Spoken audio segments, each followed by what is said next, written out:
देवघर नगरिया में लेके भोले बाबा, हाल के भोले बाबा जिला हिलवले बा। सवारी सूरतिया नामोल जिला हिलवले बा।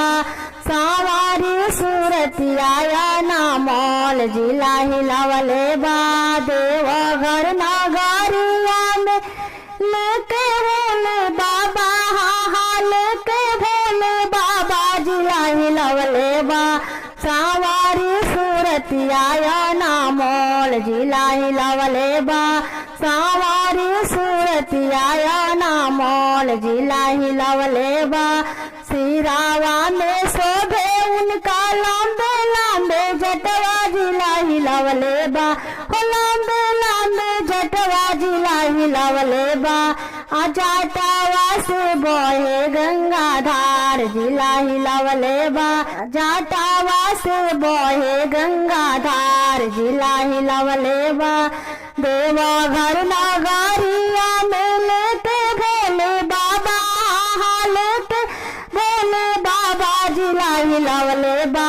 सवारी सूरतिया नामोल जिला हिलवले बा। सवारी सूरतिया नामोल जिला हिलवले बा। गालावा में शोभे उनकर सारा फाटे हरवा जिला हिलवले बा। आसारा फाटे हरवा जिला हिलवले बा। नागावा छोड़ेला फुफुकार जिला हिलवले बा।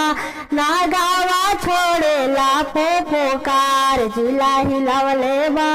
देवघर नगरिया में लेके भोले बाबा, हाँ लेके भोले बाबा जिला हिलवले बा। लेके भोले बाबा जिला हिलवले बा। सवारी सूरतिया नामोल जिला हिलवले बा।